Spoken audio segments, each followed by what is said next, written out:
Welcome to the Drama Teacher Podcast, brought to you by Theatrefolk, the Drama Teacher Resource Company. I'm Lindsay Price. Hello, I hope you're well. Thanks for listening.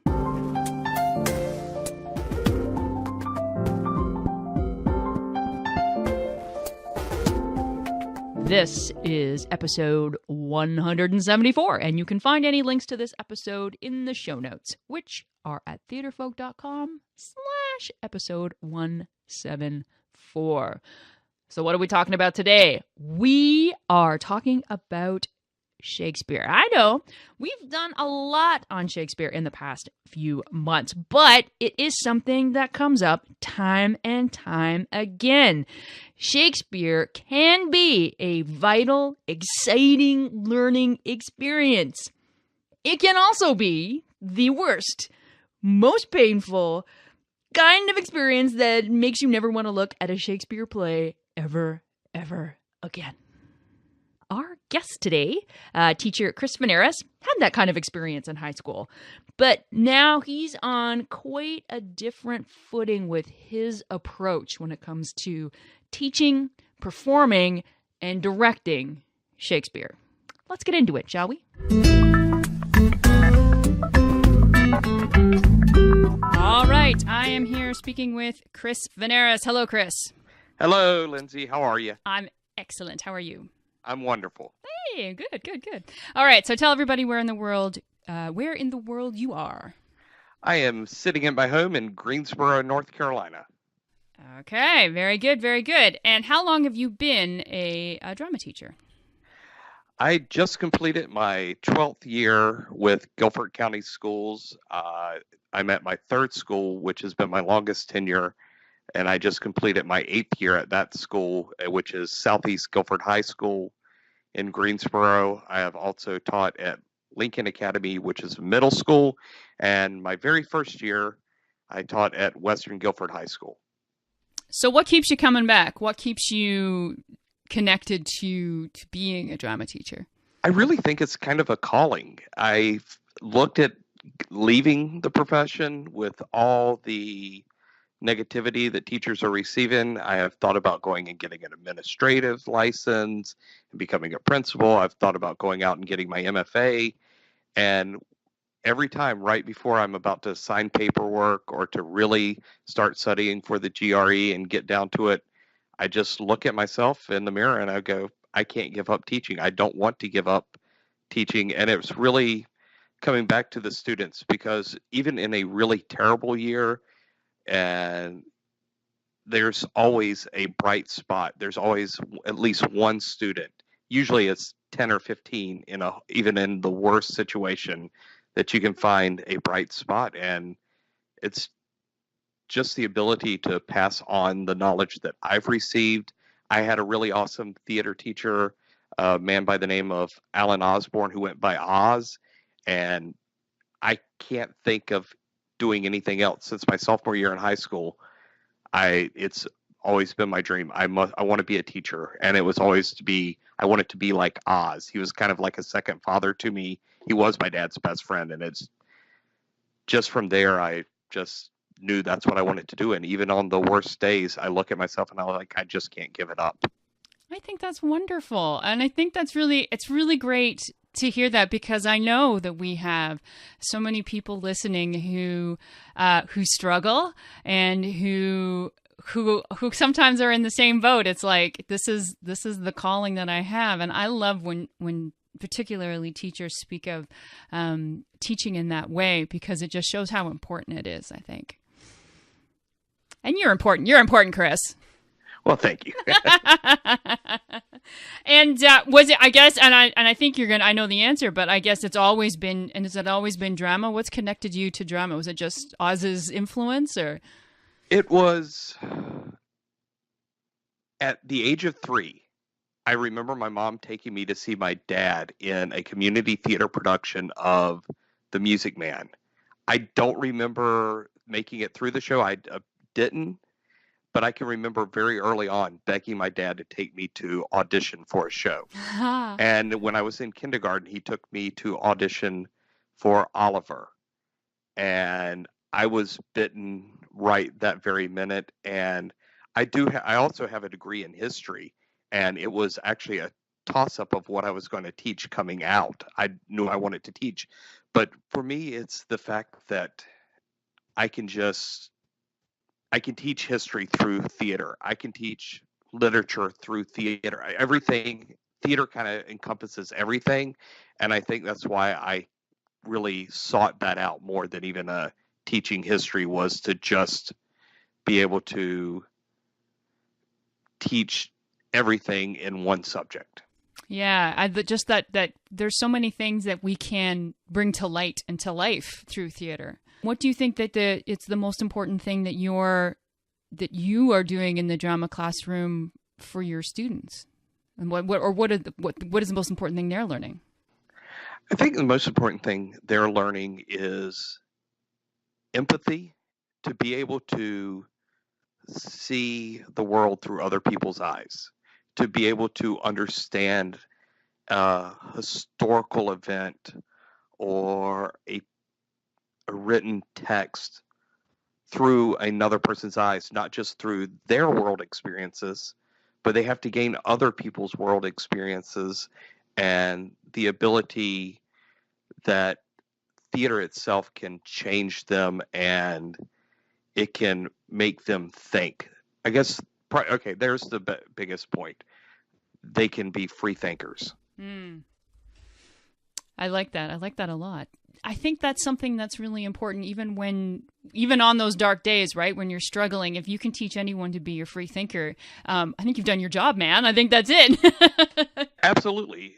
When it's the worst days and somebody gets something, they come to that, they find a realization, or they find a truth within themselves or within their circle of friends or within the wider student population or the community, and they're never going to lose that.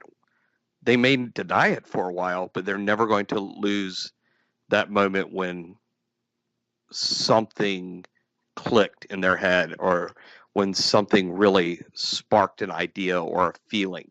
So our main theme that we're talking about today is Shakespeare. And I've talked about Shakespeare a lot over the past little while with teachers, and I find it's always interesting for me to come back to, because it is something that he is, and his work, the work, is something that puts a lot of fear into teachers and students alike, offers up a lot of really horrible performances as people struggle, and also that moment when everybody is on the same page, some of the most I think rewarding experiences. So I would say, Chris, from talking to you, that you have you like Shakespeare, eh? It's an understatement. I think it's becoming a little bit of an obsession right now, but.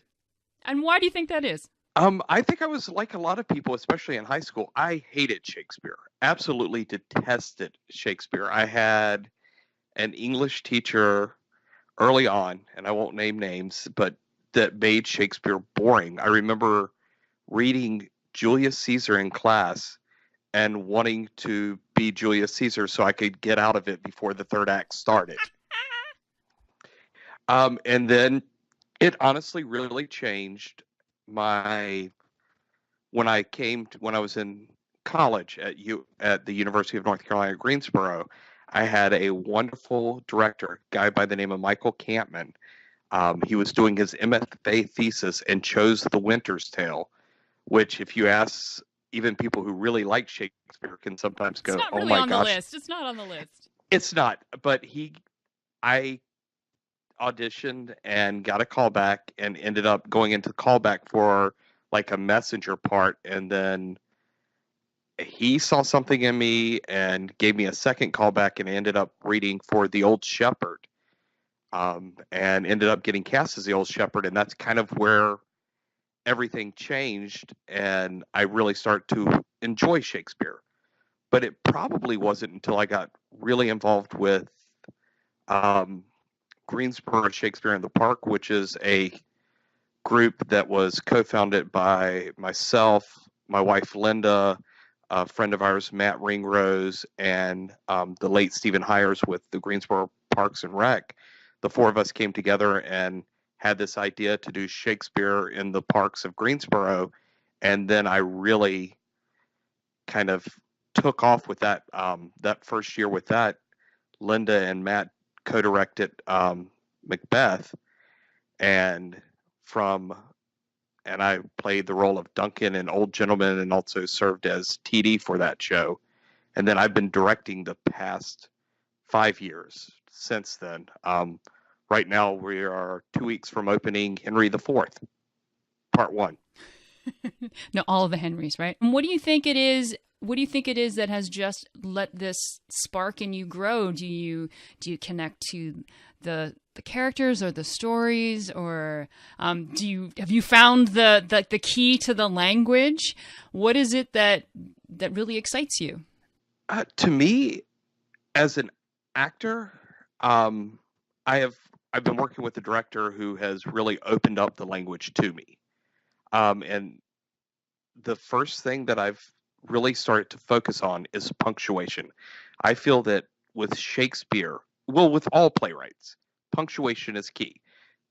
Playwrights use punctuation to make a point, to help the actors find where to breathe, to let us have our It's ideas. very, very important. Yes. We spend a lot of time on it. And I think as a director, as an actor, as a teacher, punctuation has been the key for me. I had my director, Sherry Rayford, who's our artistic director for Shared Radiance. One of the things she learned at the Globe was about how this punctuation is so key, and it's kind of one of the key elements for me to unlocking any Shakespeare show. As I'm reading it, I pay very close attention to the punctuation, and I've realized that there are a multitude of Shakespeare works that have different punctuations in the same play based off which folio it is and where you get your copy. Mm-hmm. Well, there was at some point they, and I'm speaking secondhand, so, but I know that at some point all the colons, all the semicolons were changed to colons, or all the colons were changed. I think all the semicolons were changed to colons, and about how that sort of, what does that mean, and how does that change the, where the speeches, the momentum of the speeches, and what that means for them. I think punctuate. It's a fascinating thing. To switch from acting hats to teaching hats for a second, how do you talk about punctuation when you're teaching Shakespeare with your students? When I'm teaching it, what I do is, if we're working just like on a small scene, I'll have them read through the scene once, just stand up on their feet. If it's a monologue or soliloquy, they're just going to read it to me and in front of the class, and I tell them, just read it. And then the next thing I do is I tell them to go back and circle every single punctuation mark in the piece. And then I give a value to each punctuation. For a comma or a semicolon, I said it's kind of like a yield sign. You just slow down. For a period or a colon, you stop, and you can take a full breath there. Same thing with a question mark or an exclamation point. But after that, I also tell them, I said, walk the line until you hit one of those punctuation points. Now, it's an exercise called walking the punctuation. And I say, now walk until you hit the comma or semicolon. Just slow down and just kind of shift your direction so you get a feeling for where that is in the piece. For a period or a colon, stop completely and then turn around and walk in the opposite direction. And then for a question mark, I tell them to raise up on their toes and kind of lift their hands in kind of a like, huh, or what's going on type look, so that they understand that there is a difference between that question mark and the period or colon. And then for an exclamation point, I tell them, when you hit one of those, it's got emphasis to it. So jump in place when you hit that exclamation point. And that's the first way I start to unlock the language. And the first thing I've noticed when I talk to students, and I found this out at ITF when I was talking to a group of students in my workshop, the first thing they said, it was easier to read because they weren't focused on this old dead guy's language so much as they were focusing on making sure they didn't miss the punctuation, so their bodies naturally take over. It's all about the movement as opposed to words they don't understand. Exactly. Yeah, I know I'm familiar with that exercise as well, and I just think it's a fantastic thing. Like you get and you physicalize it instead of, having these conversations about IN pictameter, which I think is very valuable. But I think when you're talking about, grade 14, 15, 16-year-olds, maybe not so much, that when you stick it in language they understand, let's just look at the punctuation. And the other thing that I heard as well is that, with the colon where you consider change direction, with a semicolon you change direction and you don't think about where you're changing direction. Like that was another one action that I heard. But by using this movement and by physicalizing it, you're giving a doorway, I think. Yeah, it's being able to kind of open up, and it gives you a jumping off point. I think probably the problem, at least for I see as a teacher, is that when I get students, especially if they've already read a couple of Shakespeare plays, and perhaps we have an English teacher that I know of at our school that is, I hate Shakespeare. I do it because I'm forced to. And the kids get that idea too. And the first thing I tell any of the students that I have that have come from that teacher is Shakespeare wrote plays. He didn't write books or novels. Books and novels are awesome. I love to sit down and read. But for Shakespeare, I want it up on its feet. And I read Shakespeare for enjoyment sometimes too, but it's not nearly as enjoyable as it is getting up and actually doing Shakespeare. So let's talk about that. So let's talk about getting students to act Shakespeare. How do you get them to approach character? The first thing I have them do is still the punctuation. And then I have them go through and I said, find verbs. I said, verbs don't change. They're there. What is the action? What's going on? And I think that's kind of a key thing. I said, I don't care where you're coming from. I said, each actor has to approach things differently. We know some actors like to internalize things, and they're all about what's going on here. I said, but every character has an objective. Every character has to have something they want. And if you start to look for those verbs, you'll find what they want. Our verbs tell us a lot of times what we're trying to do. And that's kind of the second thing I have them do after I have them walk the punctuation, is I have them look for the verbs. What's the action? Okay. And do you get them to get it into their own words once they find when they've walked the physicalization, when they've got the verbs? Do you get them to start like retelling in their own language so they really understand it? Is it language understanding first and then character? It is some of language understanding. I have them do what I call an improv through, where they improv once they have an understanding of what's going on in the scene. I have them improv it through and just kind of go with their own words. Don't worry about going word for word yet. Just kind of improv through it. And then I'll have them come back down and sit down with the piece and then write it out in their own words. I tell them, please don't use No Fear Shakespeare. I said, No Fear Shakespeare is a great tool to use, but right now I want to know what you think it means, not what No Fear Shakespeare has already translated it to mean. And then from there, we start to really dig into who are these characters. And we use resources. I can't think of the book off the top of my head. I'm such a bad teacher. But there's books out there that have it's basically a dictionary of Shakespeare words. I bet you we can find it. Well, yeah, we can put it in the show notes. I could probably send it to you once I find it. It's out in my car because I had it at rehearsal. Let's all wait while Chris goes to... No, we will not do that. We'll find it and we'll put it in the show notes. but it's a great tool because if Shakespeare said it and it's not a commonly used word, it's in that dictionary and it's there. He's also got one that has all the pronunciation of his words. And once you get to that stage and they're starting to do the research, then they'll start to know what they are saying. And then we can start to, piece by piece, start to figure out exactly who these characters are and what they want. Do you ever start, and now we're sort of like, I'm switching a little bit now to a director's hat. Do you ever, when you're working on scenes with students or actors, do you ever give them a synopsis of the play first? Do you start from there, or do you start right away with language?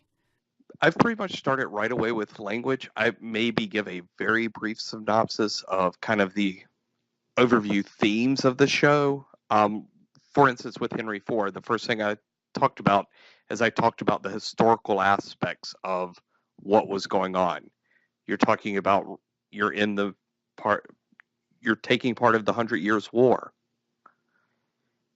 And we talked about some of the characters and whether they were real or not, and talked about the fact that Sir John Falstaff is a fictitious character that's thrown into this world by Shakespeare.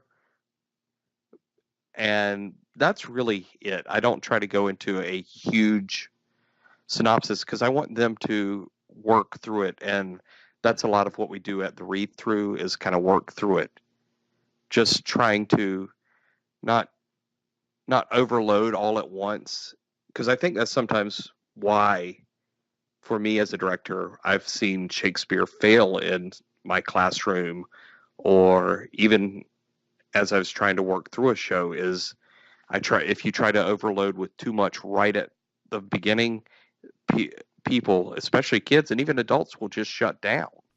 Oh, absolutely. Because it's like learning another language. And it's if once that barrier goes, then everything's free and clear. But if you're like, okay, well, here's this, well, here's the synopsis, well, here's this, and here's this language, and don't forget the punctuation. I mean, I think anybody would say, I'm not doing this. Yeah, and it's why we shut down, to break everything off into kind of bite-sized morsels. So once they are cast in a show, and I'm directing a show, especially Shakespeare, the first thing we do is we do a read-through. And I stop after each scene. Okay, so I should say, giving the luxury time. In a classroom, I stop after each scene and go, okay, what's this about? Kind of what do we have? What are just kind of some basic things that you're picking up of what's going on here? And I have a stage manager or ASM kind of just write down what they get from the cast and what they get from the class as a whole. And I kind of wish sometimes in directing outside of the classroom, I had that time period to go through these steps. Yes, it's not in a rehearsal situation. Time is not a luxury. Unfortunately not. No, but it's good. I think that's, because then you're also, when you're in a classroom situation, you can really start to see who is frustrated, who's struggling. I imagine that anytime you can throw some support or encouragement along the way, that's probably quite helpful too, huh? Well, yeah, it's kind of the whole adage that I've always heard in theater, as from an actor's standpoint at least, is there are no wrong choices. The only bad choice is the one you don't make, because we can learn anything from any of our choices. And occasionally you get that kid that gets it right away and they want to be the first to answer, and then I kind of just step in and say, okay, take a step back, and I'll start to call on certain individuals saying, what do you think? Don't worry about it. Just give me your ideas. What are your feelings at this point? Which can be scary too, in this world where they're so conditioned right now that there is only one right answer, And There's one right. And all the answers are wrong. All the other ones are wrong. Yeah, we've kind of, I think, educationally speaking, we've kind of killed that idea of the free thinker and the critical thinker, because now everything's about a test. At least it is in North Carolina and a lot throughout the entire United States. There's no longer time to explore, to really find knowledge. You have to be able to bubble it in a timed manner. A timed manner and a multiple choice option. But we carry on. We carry on. How do you deal with blocking? Because I find that that's something that I see a lot of, that when students get really caught up in the language and I'm watching a production, it can turn into a lot of stillness, because they're not being guided in terms of how they're going to move on stage. And as a director, how do you get students to move with Shakespeare? I know I keep going back to this punctuation and the words. The punctuation and the words. I tell them, okay, Shakespeare tells you when to move and when to stop. He actually tells you where you're coming in based on where what you're saying when you're saying it. I let students know up front. In Shakespeare's days, everybody was doubled up. You played multiple roles, and you're going to find out where your character is by just reading it, where they come in. Julius Caesar's great for this, because it tells you exactly who's there and where they are in each moment of each scene by when they enter and when they exit. So who's the most important in that scene? Usually if you have a king in Henry IV Part 1, in any scene that Henry IV is in, it always says Henry IV enters with flourish, followed by, if it's certain lords, it'll tell you kind of when they come in. As far as once they're on stage, I tell my actors to use their instincts. As a director, I really hate an overblocked show. And I think sometimes there are directors that do wonderful work, that make beautiful stage pictures, but it doesn't feel real to me. For me, I think it's the actor has to move where they feel their character should move, when they feel their character should move. And I'll tell my actors when to enter and when to exit. And unless if they are, let me start that back. Unless I won't say that they're not getting it, but unless if they're making, well, unless if they're struggling, or if they're struggling, yeah. or if they're making what I would consider major theatrical errors, like turning their back on the audience. Yeah, the basics. If they're not incorporating the basics.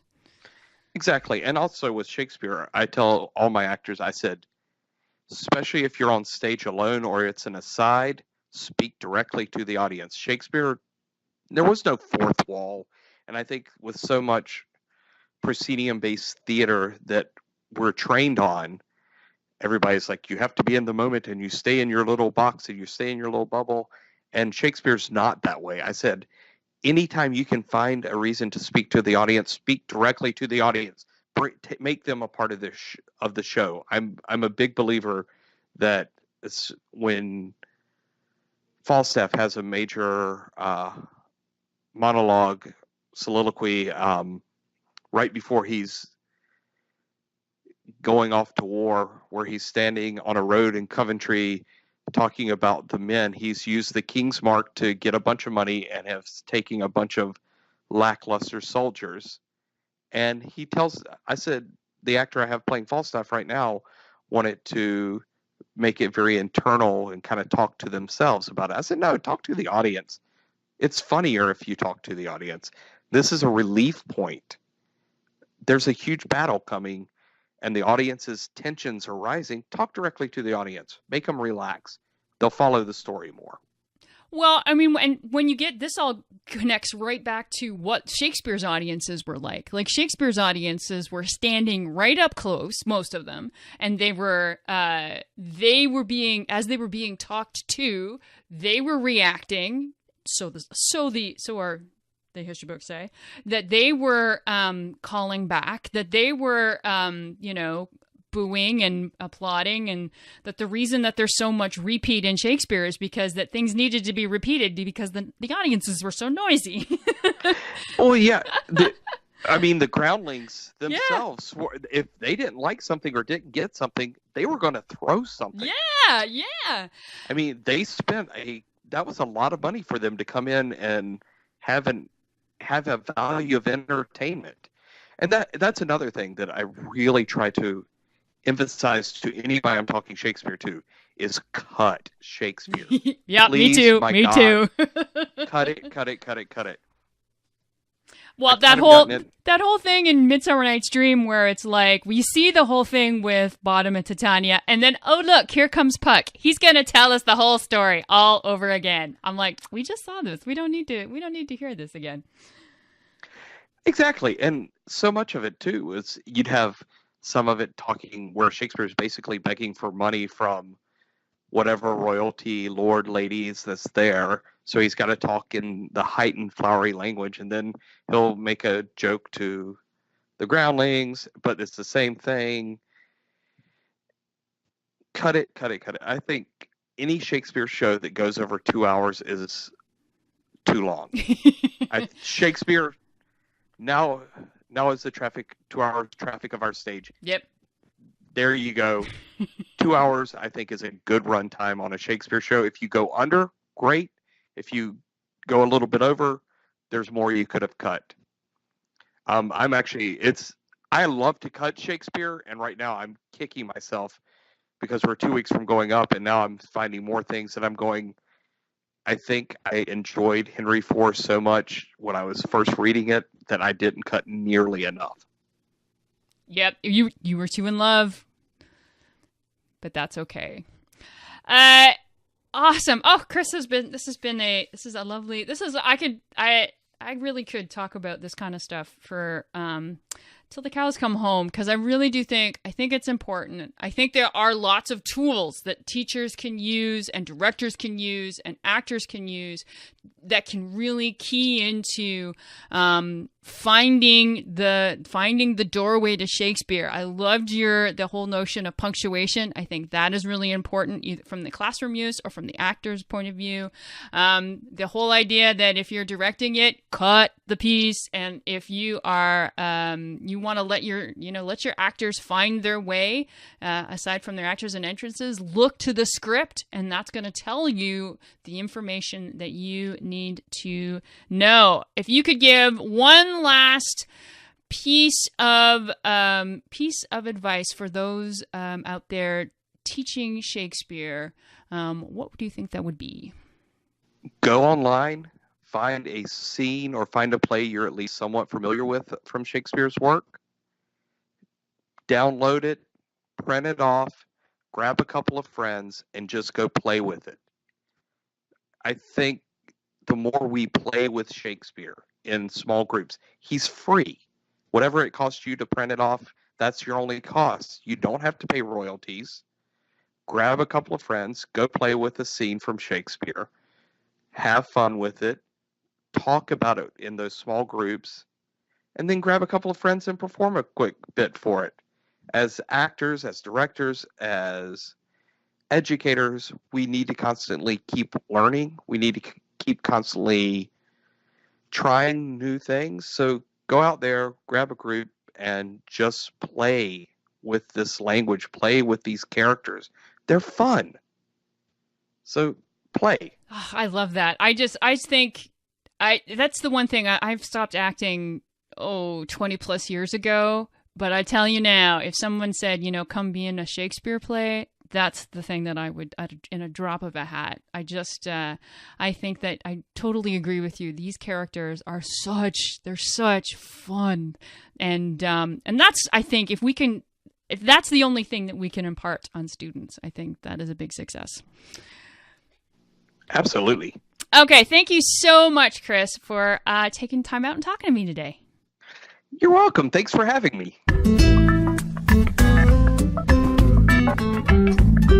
Thank you, Chris. Before we go, let's do some Theatrefolk news. Are you interested in a more in-depth look at teaching Shakespeare? Have you listened to this podcast and you're like, Lindsay, tell me more? Or maybe not.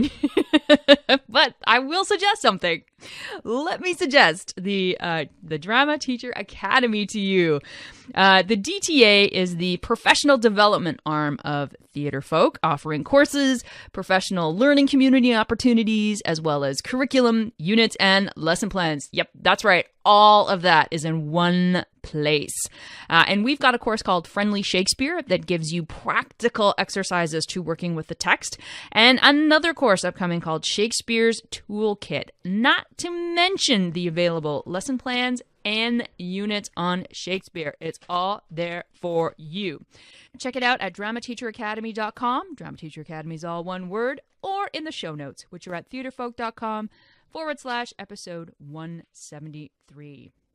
Are you doing one of our plays? Take a rehearsal picture. We want to see it. Working on a monologue in a classroom? Take a picture. And do what? Send it to us. Are you a member of the Drama Teacher Academy and you're using an exercise? Well, take a short video. Maybe it's Shakespeare. Maybe your kids they've cracked the code when it comes to Shakespeare. Well, take a video, 30 seconds, send it to us, because we want to showcase you on Facebook. We want to brag about you. Send anything and all, as long as it's, pictures and 30-second videos. Send it to tfolk@theatrefolk.com. Finally, where can you find this podcast? We post new episodes every second Tuesday at theatrefolk.com and on our Facebook page and Twitter. You can find us on youtube.com/theatrefolk and on the Stitcher app. You can subscribe to the Drama Teacher podcast on iTunes. All you have to do is search for, what is it? Yes, Theatrefolk. And that's where we're going to end. Take care, my friends. Take care.